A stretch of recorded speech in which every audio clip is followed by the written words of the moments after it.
nek wis siji lagi.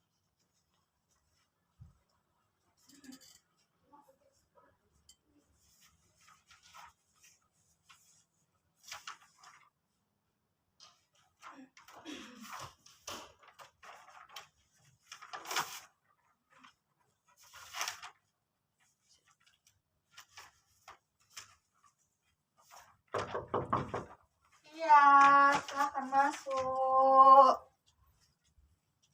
Assalamualaikum. Waalaikumsalam. Dengan Mbak Esa ya? Iya, Bu. Iya, silahkan. Milih mau duduk di mana? Silakan. Sini saja, Ibu. Oh iya, siap. Maaf ya, bantu. Iya, nggak apa-apa. Emang baru musim enggak.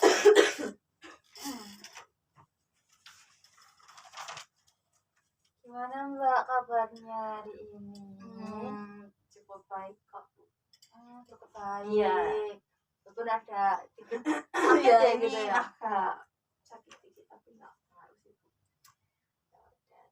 Jaga kesehatan ya Mbak, karena ya emang cuacanya baru. Ya sih, Bu. Cuacanya tuh baru emang bikin sakit sembuh gitu. Iya.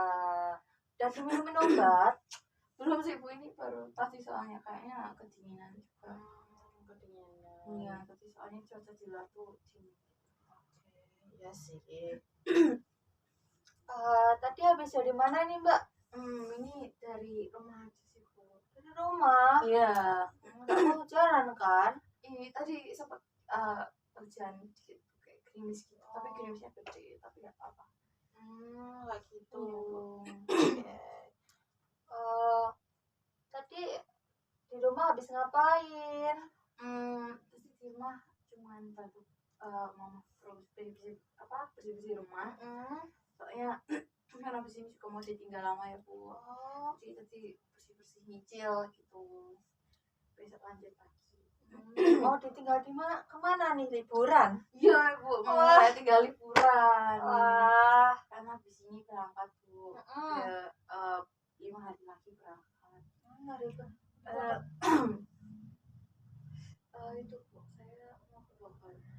Bogor, ya ampun jauhnya.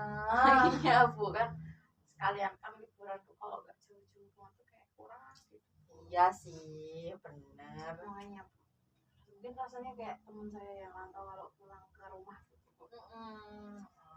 Gitu. Iya sih. Terus kesibukan akhir-akhir ini apa, Mbak Isaya?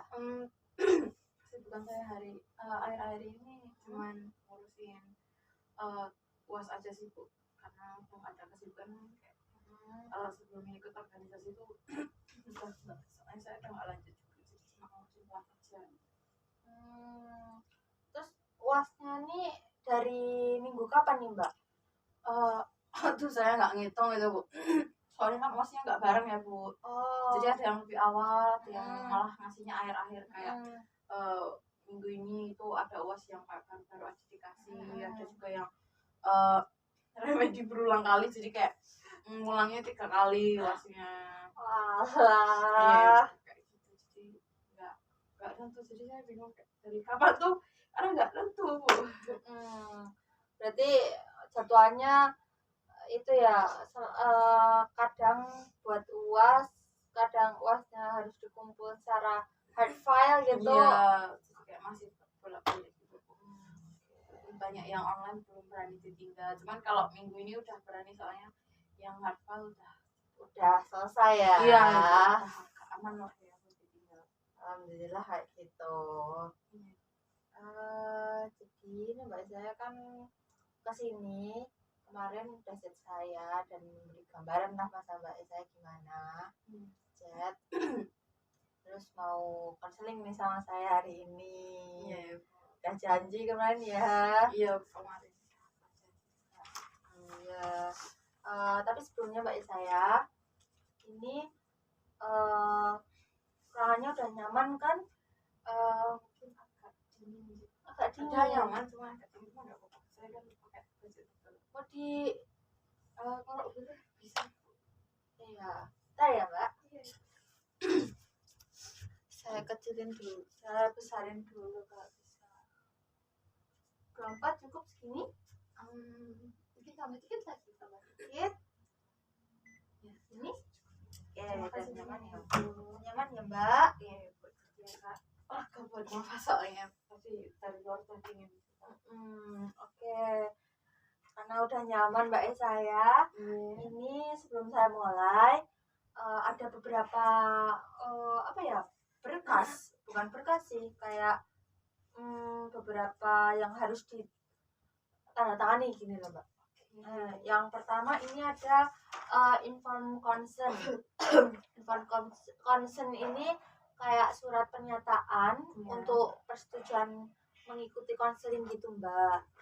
Jadi mungkin bakal ada beberapa apa ya, kayak peraturan yang tertulis di sini, kemudian mungkin seperti perjanjian gitu juga.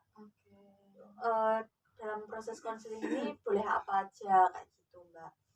Bisa dibaca dulu, kemudian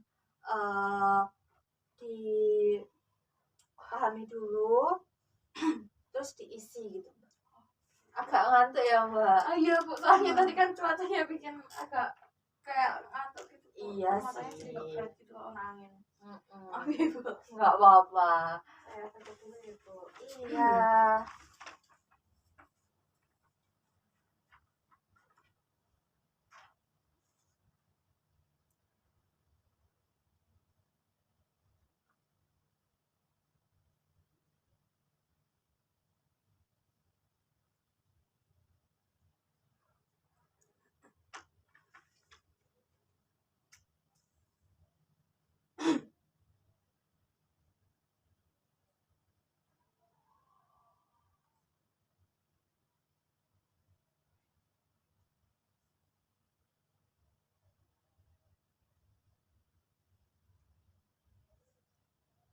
Ini alamatnya diisi alamat rumah aja kan?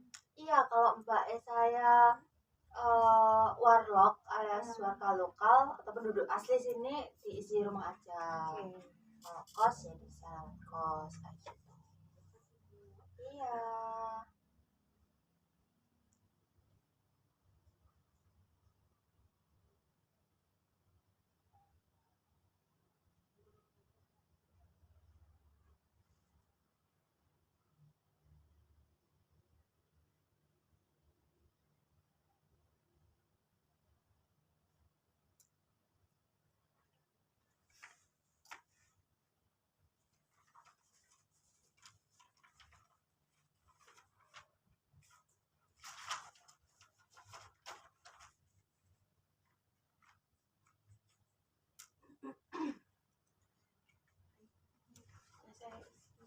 Iya, terima kasih dari saya. Pulpennya di keep dulu aja. Ini ada satu lagi yang harus diisi Mbak saya.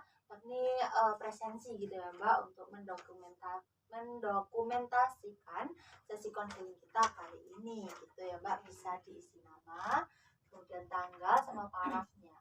Nanti jam mulai sampai jam 11 ini dikosongin aja Mbak, karena saya aja yang ngisi.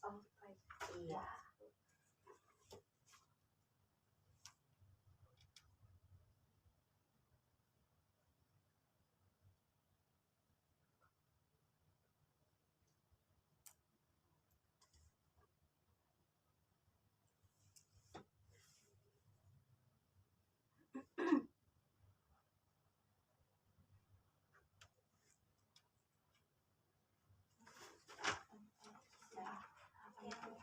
Ya, makasih ya Mbak. Ini yang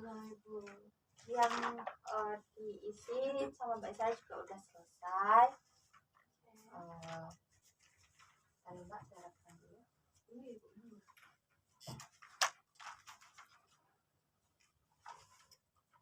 Jadi sebelum kita mulai, saya akan menjelaskan sedikit saja.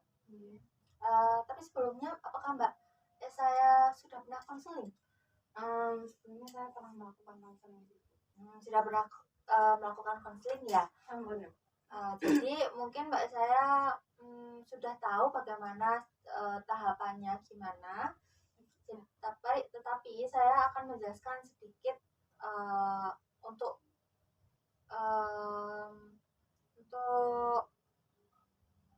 mengingatkan mbak saya aja gitu ya, untuk sebagai pengingat. Jadi nanti mbak saya boleh menangis, boleh mengungkapkan yang dirasakan ataupun yang mengganjal gitu ya mbak, yang ada di mbak saya gitu ya mbak. Tetapi konseling ini saya beri waktu hanya 40 menit gitu ya mbak. Kalau nggak cukup bisa dilanjut ke sesi berikutnya dengan cara kita menjadwalkan jadwal lain gitu mbak. Saya kasih tahu saya nanti kalau mau misal ada curhatan lagi atau saya butuh cerita lagi bisa saya hubungi. Iya bisa nanti calling aja lah.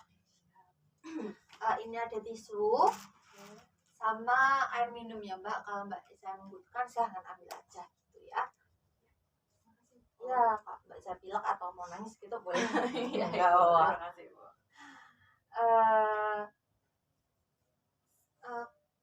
Sekarang sudah bisa dimulai konselingnya ya mbak. Saya kesini mau cerita apa nih yang lebih lengkap, kemarin kan ada gambaran sedikit gitu. Saya sebenarnya mau cerita tentang saya itu sejak kecil tuh merasa ya mungkin ya saya cerita dulu mungkin ya Bu ya. Saya dari kecil tuh seperti ya saya rasa saya kurang apresiasi dari keluarga saya dan dari lingkungan sekitar saya. Dan setelah saya mengamati lingkungan sekitar pun kayak ya memang memperlakukan saya ya seperti itu, karena mungkin mereka menganggap bahwa pencapaian kecil itu bukan sesuatu yang membanggakan atau mungkin yang mungkin tolak ukur mereka tuh beda gitu loh. Jadi ketika saya melakukan sebuah pencapaian atau ada sebuah kemajuan dalam progres saya atau mungkin dalam pembelajaran saya, mungkin juga dalam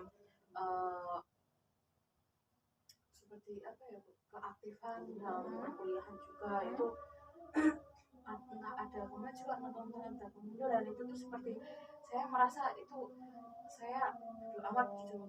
Jadi ketika saya mungkin saya merasa nih saya memiliki kemajuan dalam mungkin pengerjaan tugas saya tuh sudah sempat mencapai nilai yang diinginkan atau diharapkan.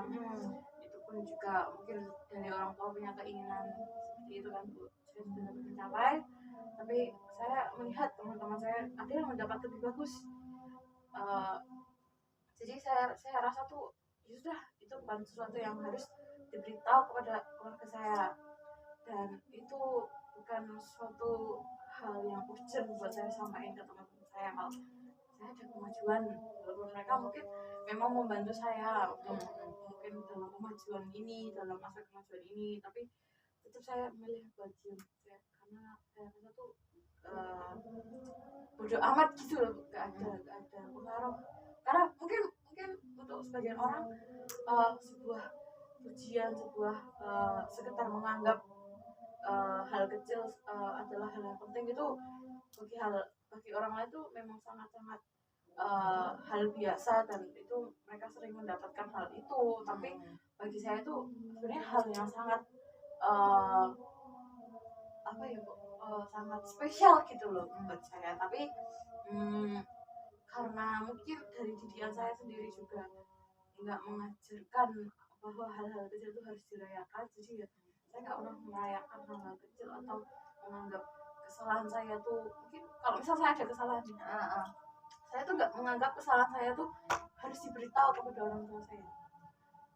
Nggak mungkin untuk teman-teman masih saya ceritakan beberapa hal, itu saya masih dapat ceritakan, cuman nggak semua saya dapat ceritakan juga.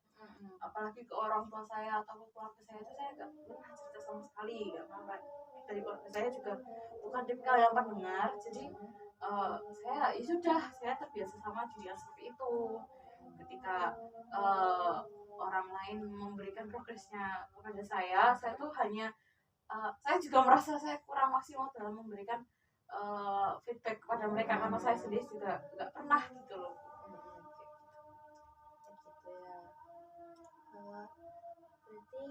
tadi mbak saya bilang kalau sejak kecil emang kurang apresiasi dari sejak kecil gitu ya. Iya. Yang membuat mbak saya tuh sekecil apapun pencapaian mbak saya yang dicapai mbak saya jadi kayak apa ya, kayak istilahnya biasa aja ya, biasa aja, bahkan bodo amatan gitu. Iya. Kemudian kalau misal ada pencapaian pun gak dikasih tahu ke orang tua juga gitu ya. Enggak. Hanya sebatas teman yang mungkin dipercaya mbak saya gitu ya. Iya Bu. Kalau dari semenjak saya sekolah, ketika saya mendapat pencapaian yang mungkin bisa terbilang bagus untuk di mata orang lain, di mata orang tua teman-teman saya itu cukup bagus, tapi saya terbiasa untuk tidak memberitahu karena memang saya nggak pernah berekspektasi tinggi. Saya hanya ya sudah, kalau saya dapat ya udah gitu loh Bu, kayak bukan sesuatu yang harus saya beritahu. Jadi ketika saya bisa mendapat pencapaian itu, jadi saya menunggu orang tua saya tahu tuh ya dari guru saja mungkin, atau dari teman-teman yang tidak sengaja ya, yang bermutualan sosial media dengan orang tua saya, biar orang tua saya nemunya dari situ. Misal mereka mau memberikan ucapan itu dari situ saja, karena saya emang terbiasa jalan aja sih sama keluarga. Berarti mbak saya lebih biarin orang tua tahu sendiri gitu ya? Iya. Entah itu dari lingkungan kayak misal tetangga atau teman mbak saya gitu, atau guru gitu ya. Izin saya catat juga ya sama iya Bu, silakan Ibu catat karena Ibu lupa gitu ya.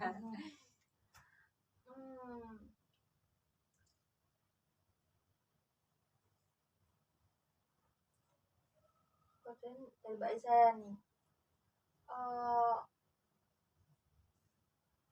mungkin ada yang melatar belakangi gitu ya mbak. Apakah ada yang melatar belakangi mbak saya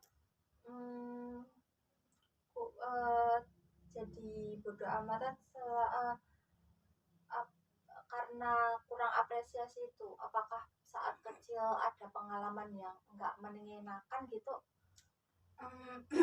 Mungkin karena saya itu kan saya anak angkat ya Bu ya. Jadi semenjak kan saya bukan yang diberitahu Pak, saya anak angkat itu dari kecil tuh bukan. Jadi kayak saya menemukan fakta itu sendiri. Jadi semenjak saya mengetahui fakta itu seperti ada pembatas yang jelas gitu loh, yang awalnya saya bertanya-tanya kenapa saya dididik seperti ini, kenapa tidak ada apresiasi kecil, kenapa aku selalu mendapatkan feedback seperti ini dari keluarga. Jadi setelah mengetahui fakta tersebut, jadi saya tuh seperti memiliki kayak bukan indigo sih Bu, saya lebih ke jadi lihat pembatas atau sekat antara seperti interaksi kami atau kasih sayang antar saya dan keluarga angkat saya tersebut. Jadi kayak saya bukannya yang mau membatasi diri sih Bu, bukannya saya mau menutup diri, tapi mungkin karena saya anak angkat tersebut jadi tetap ada pembeda gitu loh, kayak ya nggak bisa, garis yang nggak bisa dilewati oleh saya sendiri gitu. Jadi kayak mungkin itu yang membuat keluarga saya juga yang mungkin kurang kayak bukan terbuka sih Bu, lebih kayak natural gitu. Kayak mereka sudah berusaha mendidik saya sebagai anak kandung sendiri, tapi mungkin karena memang namanya juga anak angkat kan pasti tetap ada pembeda kan Bu. Tapi yang saya highlight itu mereka sudah berusaha, cuman memang mau diusahakan segimana pun itu tetap ada pembeda antara kasih sayang orang tua dengan anak kandung atau anak angkat gitu loh, anak angkat. Jadi makanya memang orang tua saya kurang, misal seperti ibarat love language gitu loh.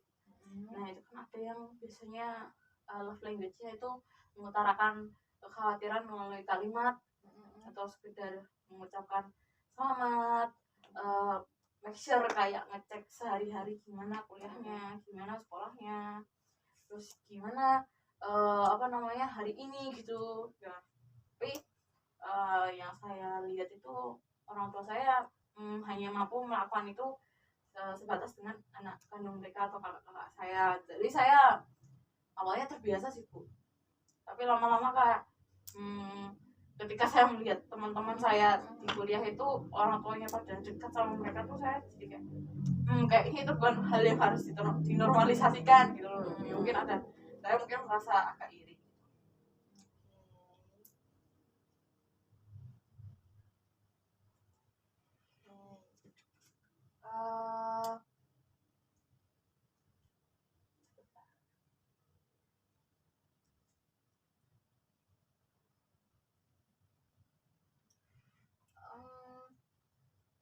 Mbak Isa ini ada berapa bersaudara sih? Kalau Ibu boleh tahu. Kalau untuk keluarga saya ini saya anak bungsu dari 3 bersaudara. Kalau untuk keluarga kandung saya punya 1 kakak kandung.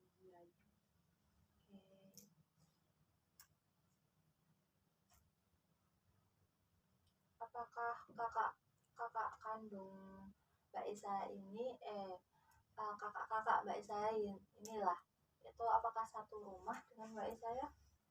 Kalau dulu ya masih satu rumah sih Bu, teman kan sekarang sudah pada dewasa juga, udah pada besar karena jarak umur kita juga yang jauh 9 tahun. Jadi mereka udah pada kakak saya yang pertama udah nikah, kakak kedua udah ngontrak sendiri, ya insya Allah tahun depan udah nikah, jadi kayak udah punya kehidupannya masing-masing. Berarti Mbak Isa ini anak bungsu dan tinggalnya bersama orang tua gitu ya? Iya.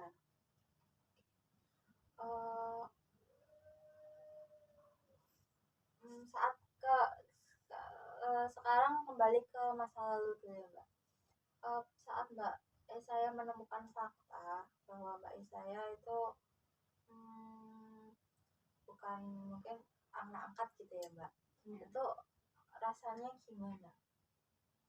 Kalau saat itu karena kan saya menemukan fakta tersebut kan ketika saya mengalami namanya puber ya Bu, jadi saya terasa sangat pilu. Tapi kalau saya pikir-pikir sekarang itu biasa aja karena kan udah ada yang namanya garis takdir ya Bu ya. Jadi mau menunggu waktu kapanpun tuh tetap bakal kebongkar duluan. Karena ya karakter saya dari kecil itu memang saya saat kecil itu saat sampai SMP itu saya tuh remaja ya, anak-anak yang sangat kepoan, terus tomboy dan aktif lah Bu ya. Berarti kalau perasaan Mbak saya itu dibawa ke sini udah biasa aja gitu ya Mbak? Atau masih kayak ada rasa sedih, melo gitu, atau marah mengetahui fakta tersebut atau gimana gitu? Sebenarnya tuh udah agak biasa aja sih Bu. Cuman kadang ada satu waktu kayak misal lagi berantem karena hal-hal sepele sama orang tua atau mungkin sama temen, jadi kayak keinget gitu loh Bu. Kayak saya dari situ tuh saya tuh menganggap diri saya tuh kayak malah jadi NPC, kayak saya jadi orang tambahan aja di kehidupan orang masing-masing. Karena juga kayak kemajuan saya, kesalahan saya itu benar-benar gak berpengaruh sama hidup orang-orang, kecuali benar-benar yang mengaruhi mereka. Kayak misal saya nggak mungkin deh kayak misal saya ngejahatin mereka benar-benar sampai ngenain mental mereka kayak gitu, atau mungkin yang saya nggak ngerjain terus kuliah sampai benar-benar bikin nilai mereka juga jeblok ya kayak gitu. Tapi amit-amit saya enggak gitu. Berarti Mbak saya merasa emang udah biasa aja, tapi emang ada rasa yang sedikit ya mungkin kayak kalau ada pemicunya aja sih, sedih kalau misalnya ada pemicunya. Iya. Kalau sekarang nih Mbak Isa, kalau pas sedih gitu ya Mbak, pas ada pemicunya kan Mbak Isa sedih gitu ya, keinget itu rasanya gimana sih Mbak? Apakah di kepala yang bikin overthinking atau gimana gitu, atau di dada, atau marahnya di perut gitu, rasanya gimana? Kalau selama ini Iya seringnya di fisik kayak saya jadi gampang sakit kepala, terus di hati itu kayak rasanya sesak.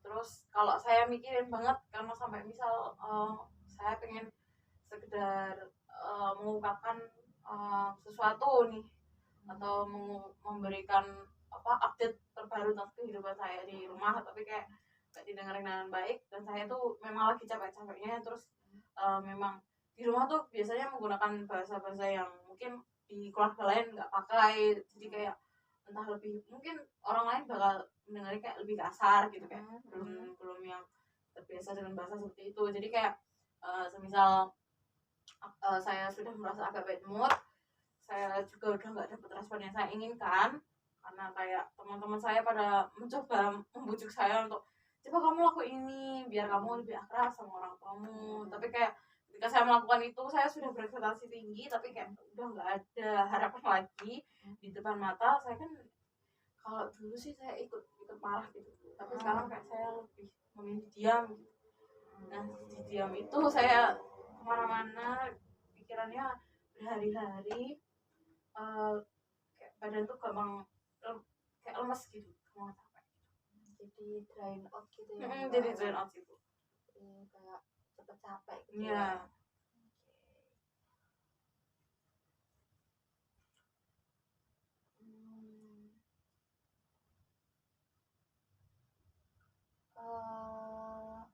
Balik dari awal gitu Mbak, kan Mbak saya tadi sejak kecil memang kurang apresiasi gitu ya. Yang mengerti Mbak saya juga apa ya namanya, kayak di tahap ini juga kayak merasa menjadi figur tambahan aja di kehidupan orang gitu ya Mbak. Terus Mbak saya sedih, mellow kalau ada pemicunya kalau sekarang gitu ya. Itu gara-gara juga respon orang rumah lah, terlebih siapa Mbak kalau apakah ada sosok yang memang apa ya memang membuat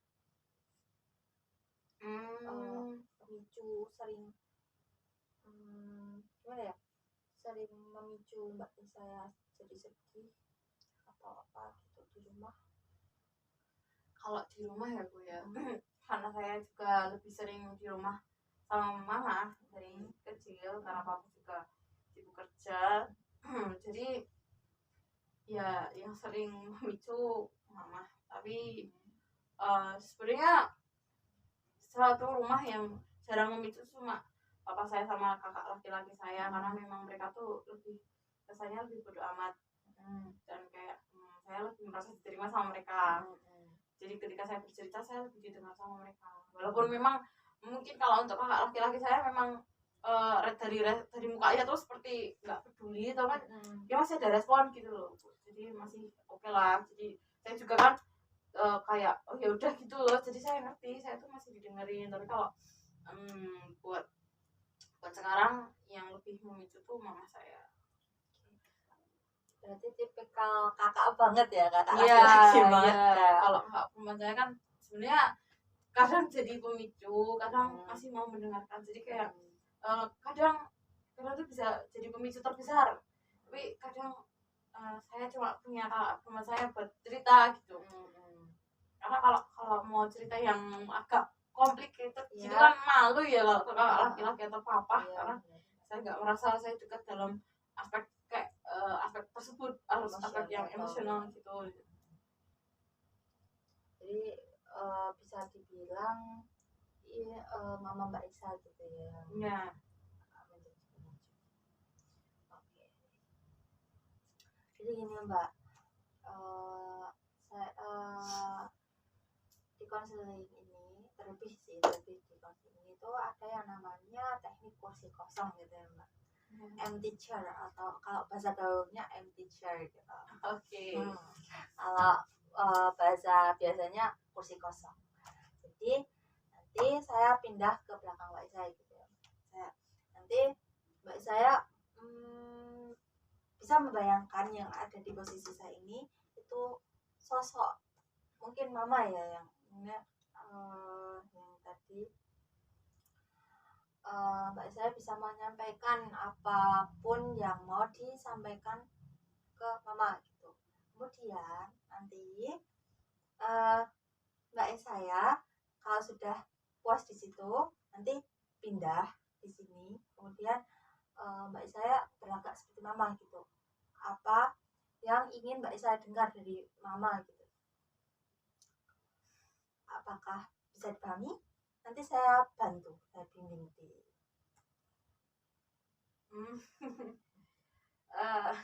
ya kayaknya bisa Bu. coba dulu ya mbak. Ya saya coba Bu. Oke, saya pindah di sana ya. Mesti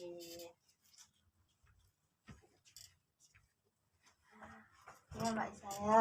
Ini saya menyampaikan apa yang saya ingin sampaikan ke mama saya gitu ya. Iya, tapi sebelumnya awal-awal dulu nih. Sekarang mbak saya bayangkan itu di depan mbak saya ada mama mbak saya. Mama mbak saya pakai baju apa, sedang apa, ekspresinya gimana, bisa dibayangkan dahulu. Kenapa mbak saya, apakah ada hal yang kayak lucu gitu yang mengingatkan mbak saya terhadap sesuatu? Ya saya bisa dipakai. Gak apa-apa mbak saya. Pencet Bu. Gak apa-apa mbak saya. Pakai aja. Dikeluarkan, dibayangin dulu. Saya beri waktu untuk mbak saya menangis.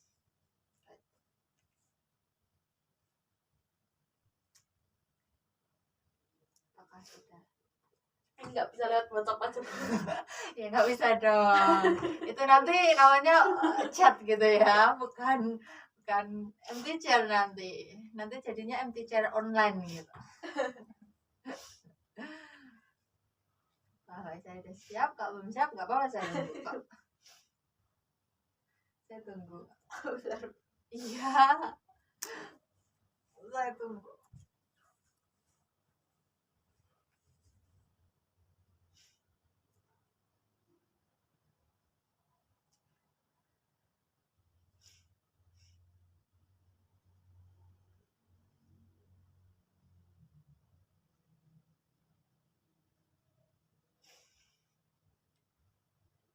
Siap-siap ini Bu.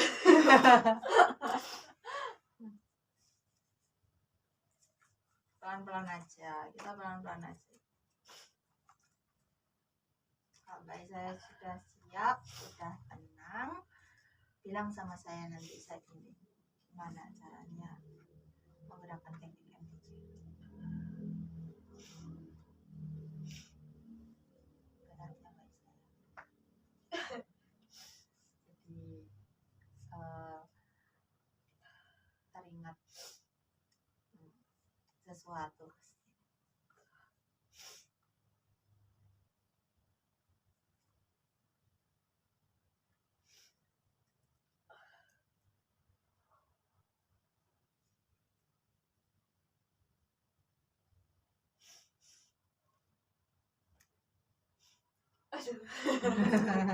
Aduh, saya sedang sambil menyusun apa yang mau di ucapkan sih.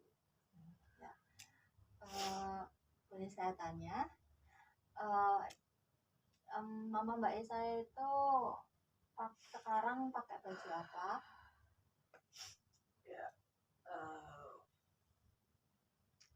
pakai daster yang biasanya dipakai sih Bu. Di rumah ya? Iya. Terus ekspresinya gimana tuh? Ya, biasanya sih karena saya lanjut, apa yang mau disampaikan lagi, apakah udah?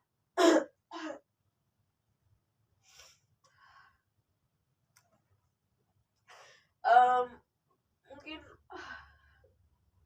bertambahnya usia putri, mamahnya semakin tua, mamahnya semakin sering pegang HP, bermain sosial media, mungkin kalau lewat di sosial medianya gimana sih channel parenting itu, mama selalu ngirim ke Putri kayak pertanyaan ini tuh parenting apa, mesti mama udah nggak bisa kayak gini. Ya Putri paham kok, emang semua orang tua tuh nggak bisa disamaratakan, pasti ada cara membimbingnya. Karena menyampaikan mama nggak pernah ngasih Putri sekedar ujian kecil atau sekedar nemenin Putri belajar. Mama tuh udah bisa dan udah berhasil didik Putri sama kakak sama Iti buat jadi pribadi yang lebih bermanner, lebih bisa menyesuaikan kondisi situasi. Walaupun Putri tahu gak cuma Putri yang merasakan ini, karena mama juga menganggap Putri itu gagal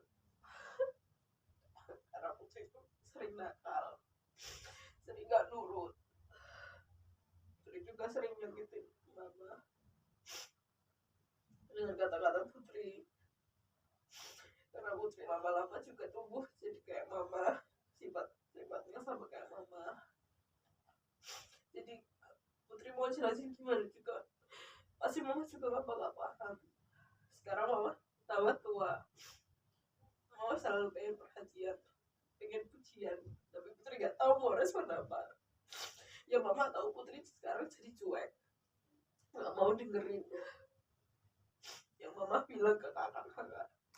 Putri itu gak mau dengerin mama jadi kesepian. Padahal Putri bingung mau respon apa, karena setiap Putri berbicara hal yang sama, membahas kegiatan Putri sehari-hari, gak pernah ada respon.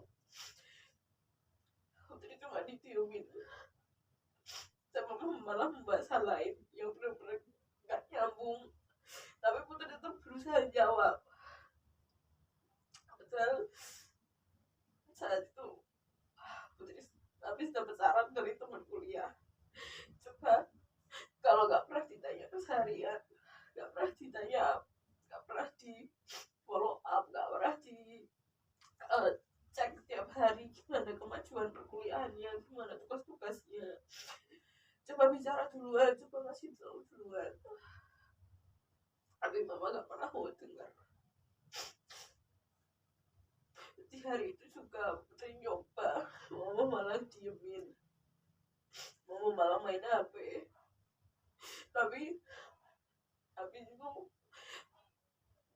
mama malah bahas pencapaian kakak syuting, kakak kerja. Putri tahu mama juga nanya ke kakak, udah makan, gimana harinya, gimana kerjanya, lancar toh, nggak sakit toh. Tapi Putri yang bener-bener tiap hari kuliah berusaha juga nemenin mama. Ada mama pas sakit juga Putri yang nemenin, tapi gak pernah ditanyain. Bahkan Putri sendiri sakit juga tetap nemenin mama yang sakit. Terus ditanya kayak gitu cuman kakak Iti. Ya mungkin Putri tahu Putri sering di rumah, cuman mama sendiri yang sering hambat kalau cara ketemu Putri, karena Putri katanya sering suka pulang malam. Mama bilang sendiri ke grup keluarga kalau Putri itu jarang di rumah. Kenapa gak pernah nanya hal yang sama? Putri sering di luar, karena Putri di luar sering dapat pengakuan, entah sekedar pujian kecil, karena juga lebih sering didengar. Putri juga belajar buat ngasih feedback yang sama, gak cuma sama-sama ngediemin, gak cuma sama-sama marah, tapi benar-benar Putri ngasih feedback ke teman Putri. Walaupun mungkin karena Putri lebih milih bodo amat, makanya tadi itu Putri sering milih di luar daripada di rumah. Kalau mama juga sering nanya, kenapa kamu lebih suka main daripada nemenin mama, karena mama sendiri juga kayak gitu. Jadi maaf kalau Putri masih belum bisa jadi anak yang dinama-namain, belum bisa jadi anak yang kayak temen-temennya mama, prestasi unggul. Bahkan dari sekedar fisik aja juga mama bersalahin. Putri juga nggak bisa stunting anaknya teman-teman mama. Si Putri minta maaf aja sih. Tadi kalau saya ditanya kamu sayang mama, terus selalu bilang saya semuanya. Karena setiap Putri pertanyaan hanya sama mama selalu balas dengan, mama setiap hari bantu gini-gini, mama setiap hari ngurus kamu. Kalau bisa dijawab dengan jawaban yang simpel, nggak perlu pakai kata-kata yang nimbulin berantem. Mungkin Putri aja yang terlalu sensitif, karena mama juga dulu pas masih energiknya mama sering sensitif, mama sering diemin aku padahal aku masih SD, aku gak ngerti apa-apa juga sering diemin, ditinggal masuk kamar. Kenapa gak dari dulu diajarin yang namanya komunikasi? Sekarang marah-marah aku gak bisa komunikasi.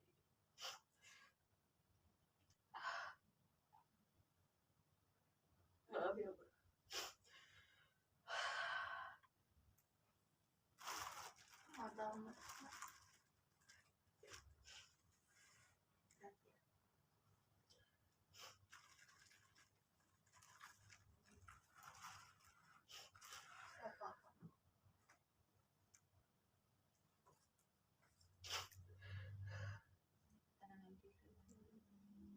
Nanti baru lanjut ya. Atau masih ada yang mau disampaikan sama mama? Gitu aja.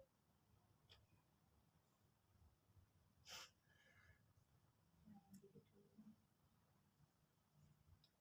Tarik nafas, keluarin. Keren, nggak usah sampai saat ini.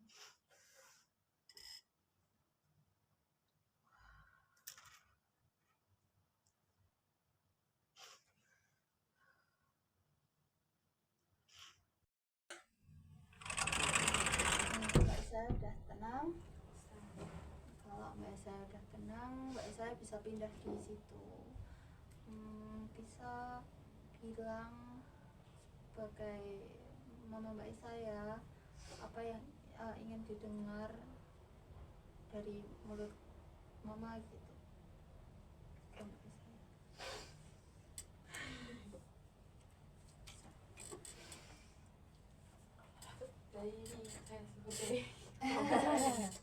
Maaf ya Bu, bukan Iya. saya sedikit. Enggak apa-apa.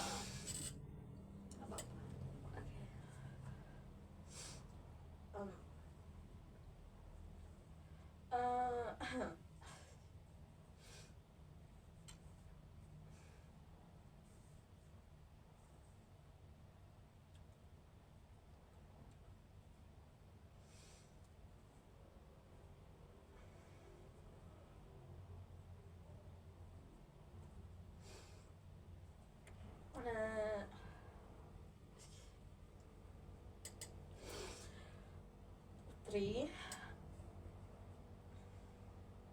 mama ngerasa bersalah banget. Mama misal kenapa gak dari dulu mama bisa dengerin Putri,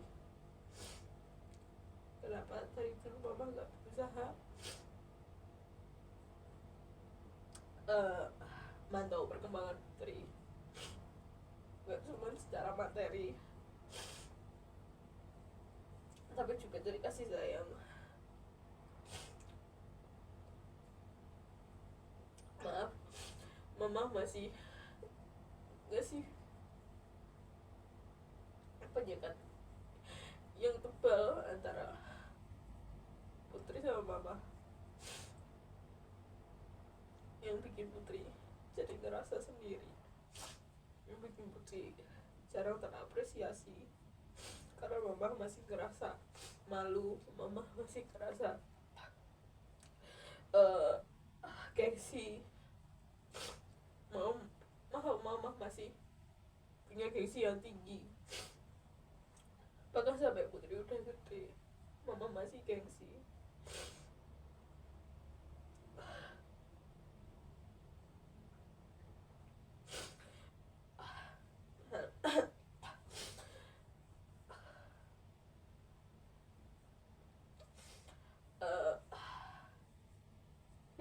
cinta yang banyak sama mamanya.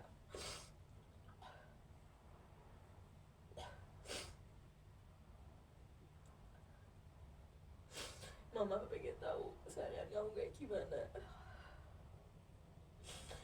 Mama pengen tahu ibadahnya capek nggak, Putri kuliahnya gimana hari ini, gimana perkembangan Putri selama kuliah.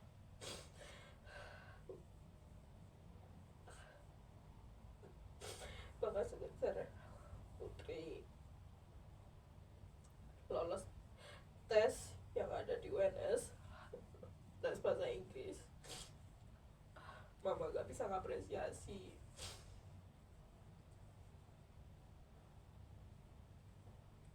Mama minta maaf, Mama malah bilang kenapa cuma segitu. Mama juga minta maaf dulu ngeramein Putri pas Putri keterima UNS. Mama malah bilang emang harus di prodi ini ya, emang gak bisa ya diusahain di prodi pilihan pertama kamu. Mama marah ketika Putri dapat skor yang harusnya bisa jadi kunci buat masuk di prodi pertama Putri. Kalau Putri mendapat skor rendah, Mama bukannya mendukung, Mama malah ngejudge, Mama malah merendahkan. Mama gak pernah ikut excited. Bahkan saat Putri keterima, Mama biasa aja. Padahal Mama lihat Putri nangis di depan Mama pakai ruku habis sholat asar. Mama cuma diem aja. Mama malah lanjut main HP. Mama minta maaf banget. Pasti Putri ngerasa sangat tertinggal. Putri pasti ngerasa sangat sendirian.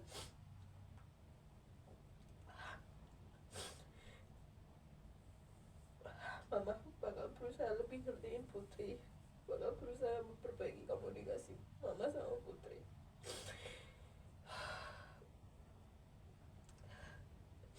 Dan Mama bakal berusaha apresiasi tiap hal kecil yang dilakukan Putri, tanpa ada gengsi di antara Mama sama Putri.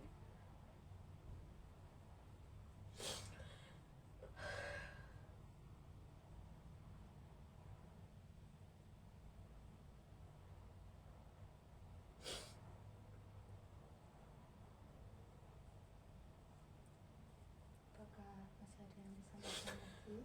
Sudah Ibu. Oke, bisa pindah ke sini lagi.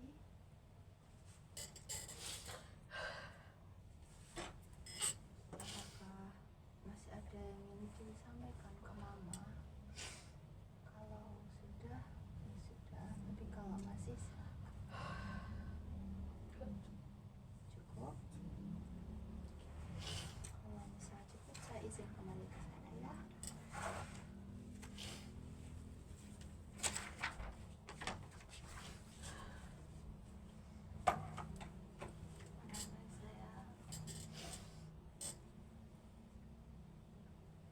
Setelah itu pasti berat ya, sama saya dan bayi saya.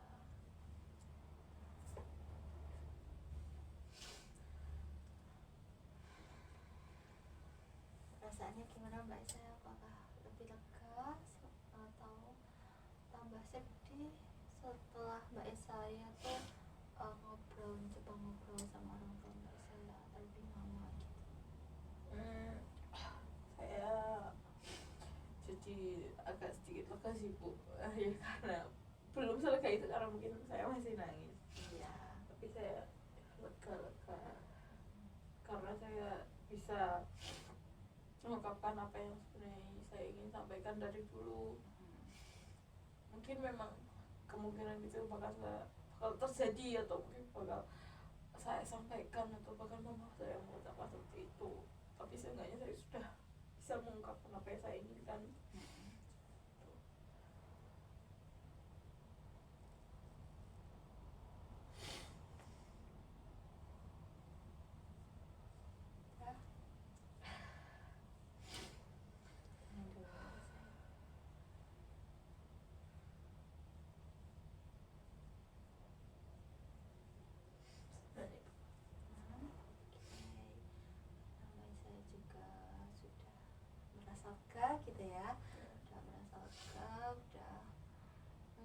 mampu mengungkapkan mungkin unek-unek mbak saya yang mungkin di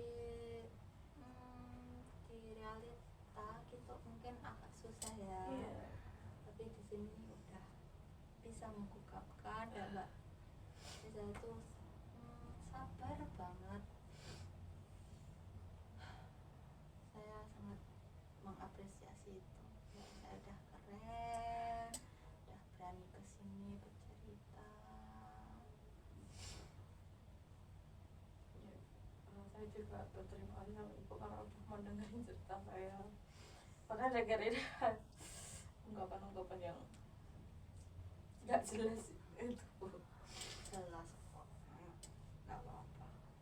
Nanti mbak saya lega, masalahnya juga mungkin sedikit terkurangi lah. Karena waktunya juga udah mau habis sama saya. Ibu boleh tanya mbak saya dari konseling ini dapat apa aja? Mungkin hari ini saya sadar kalau emang gak semua keinginan itu bisa tercapai. Keinginan itu gak semua keinginan itu harus benar-benar didapat. Jadi kayak mungkin sebatas bisa menyampaikan apa keinginan itu sudah bagus, udah apa ya Bu, udah cukup. Kayak bahkan sekedar menyampaikan dan didengar itu sudah lebih dari cukup. Karena itu tadi menurut saya yang saya dapatkan, semua keinginan itu harus didapatkan.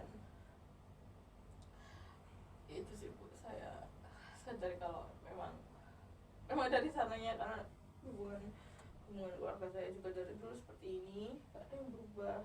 Bahkan kalau menurut saya kan turun-temurun. Jadi ya memang saya bisa menyampaikan ini kepada ibu dan ibu bisa mendengar saya, itu sudah lebih.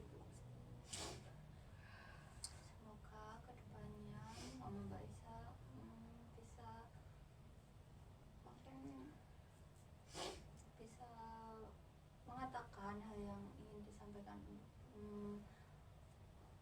yang ingin Mbak Isa ingin dengar dari Mama ya. Semoga kedepannya bisa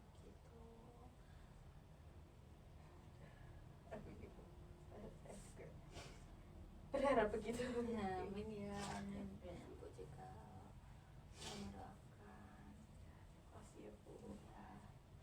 Nah konseling ini juga karena konseling ini juga mbak saya udah cukup ya, dan dirasa cukup juga.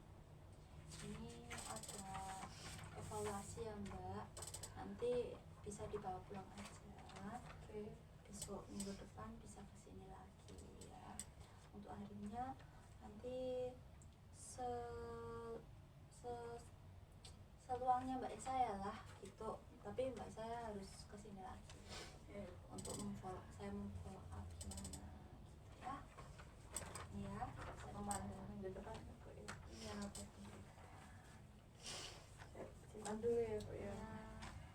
Habis ini mau kemana mbak Esa? Habis ini kayaknya mau jalan-jalan bentar Bu, nyari angin. Oke. Habis ini mau jalan-jalan ya. Iya.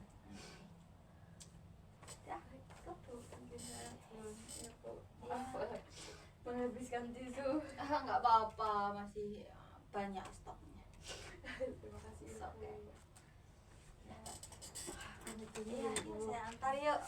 Iya, Sini Bu. iya. Hati-hati ya Mbak Isa ya.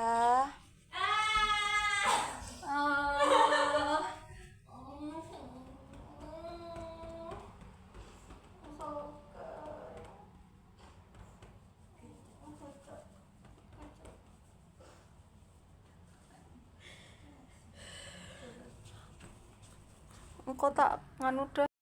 Bu Arifah izin klarifikasi ya, kalau misal ambience-nya tadi berkurang gitu, kayak kepedot-pedot lah istilahnya Bu, maaf karena tadi di pertengahan tuh HP saya itu penyimpanannya habis dan tiba-tiba mati ya Bu. Terus di tengah-tengah itu Mbak Iza udah nangis. Kalau misal saya saya balik, saya ulang, kayaknya nggak mungkin sih Bu. Nanti beda feelnya nih, sudah merah gitu ya Bu. Jadi maaf ya Bu Arifah kalau misal kepotong-potong.